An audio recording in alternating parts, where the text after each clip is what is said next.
নমস্কার বন্ধুরা, গৃহিণী রীতিকথা ব্লগসে সবাইকে স্বাগত। আজ একটা রান্নার রেসিপি নিয়ে চলে এসেছি। এখানে দেখো, আমি এখানে কলাগুলোকে খোসা সহই এরকম ডুমো ডুমো করে কেটে একটু সেদ্ধ করে নিয়েছি। আর এখানে ছোলার ডাল রাতভর ভেজানো ছিল। আর এটা হচ্ছে সোয়াবিনের বীজ, যেটা মানে অরিজিনাল সোয়াবিন, যেটা থেকে সোয়া বড়ি তৈরি হয়। এটাকেও ভেজানো ছিল রাতভর। এগুলোকে একটু পেস্ট করে নেব।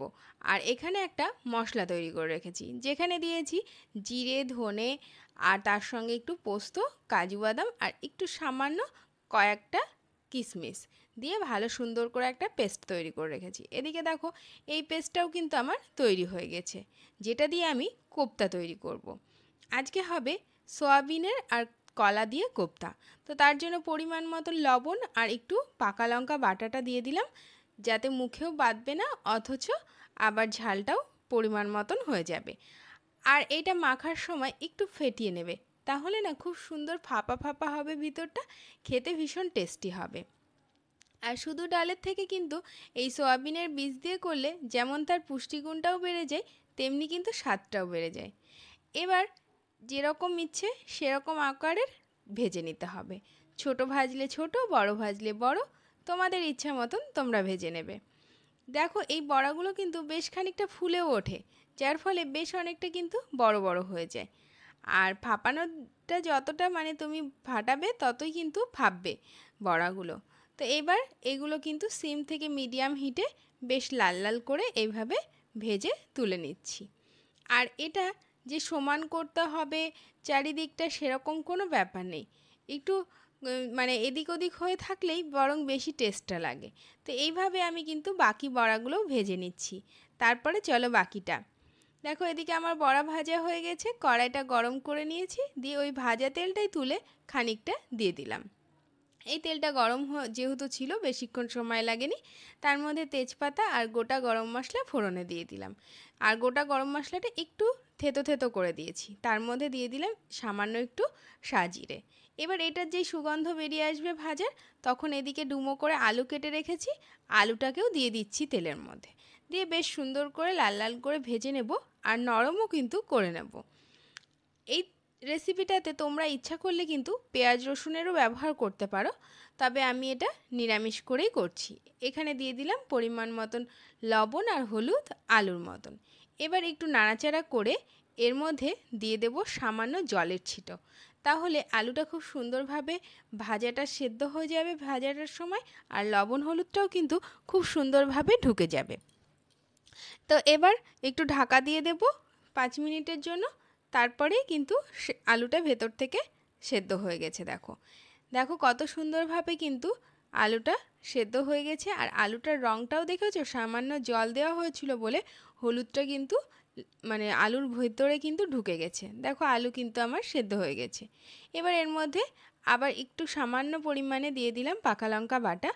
খুব বেশি দেব না, কারণ এরপরে কাঁচা লঙ্কা, ফাটানো কাঁচা লঙ্কা আর এটা পড়বে। তারপর শুকনো লঙ্কা যেহেতু ফোড়নে দিয়েছিলাম, সেটার ঝাল পড়ছে, সেহেতু আর বেশি ঝাল দিচ্ছি না। তবে লঙ্কাটা আপনাদের পছন্দ মতন আপনারা দিয়ে নেবেন। তারপরে এই মশলাটা দিয়ে দিলাম। এই মশলাটা দিয়ে বেশ খানিকক্ষণ কিন্তু ভালো করে কষিয়ে নিতে হবে। এবার এর বাটিটার যে যে মশলাটা লেগে আছে, সেটাও কিন্তু একটু সামান্য জল দিয়ে আমি এই মশলাটার মধ্যে দিয়ে দেব। তারপরে যেই মশলাটা থেকে বেশ তেল ছাড়বে সেই সময় আমরা অ্যাড করব এর মধ্যে কাঁচা লঙ্কাটা। দেখুন, বেশ মশলাটা থেকে কিন্তু একটা তেল ছাড়া একটা ভাব চলে এসেছে। দিয়ে দিলাম 3টে কাঁচা লঙ্কা। কাঁচা লঙ্কাটা দিলাম অনেকটা স্বাদের থেকেও কিন্তু গন্ধের জন্য। কাঁচা লঙ্কার একটা গন্ধটা খুব সুন্দর লাগে। এবার মশলা একদম রেডি হয়ে গেছে, দিয়ে দিলাম পরিমাণ মতন লবণ, হলুদ আর একটু সামান্য চিনি। কারণ যেহেতু নিরামিষ তরকারি, একটু মিষ্টি মিষ্টি হলে কিন্তু বেশ ভালো লাগে। ঝাল মিষ্টি বেশ চড়া হলে তরকারিগুলো খেতেও ভীষণ টেস্টি হয়। আর এই বড়াগুলো কিন্তু বন্ধুরা বিভিন্ন কোপ্তাতে দেখবেন পরে বড়াগুলো অ্যাড করতে হয়, কিন্তু এই যে সয়াবিনের বীজটা রয়েছে, এটার জন্য কিন্তু এই কোপ্তার বড়াগুলো কিন্তু আপনারা কষিয়ে নিয়ে জল দিয়ে ফোটাতে পারবেন। তার জন্য বড়াগুলোর টেস্টও কিন্তু অনেক বেশি হয়। এবার কষানো হয়ে গেছে, দিয়ে দিচ্ছি এখানে বাটি ধোয়া জল, আর তার সঙ্গে দিয়ে দেবো আরও খানিকটা জল। কারণ কোপ্তাতে কিন্তু বেশ খানিকটা জল টেনে নেবে।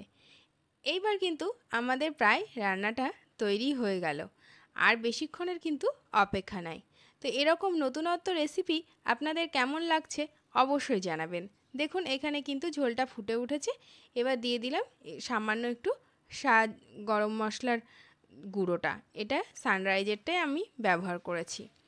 আর ঝোলটা এরকম অবস্থাতেই কিন্তু বন্ধ করে দিতে হবে, কারণ কোপ্তা থেকে কিন্তু বেশ অনেকটা কিন্তু ঝোল টেনে নেবে। দেখুন এবার স্ট্যান্ডিং হিটে পরে কতটা ঝোল টেনে নিয়েছে। তো কেমন লাগলো আজকের রেসিপি অবশ্যই জানাবেন।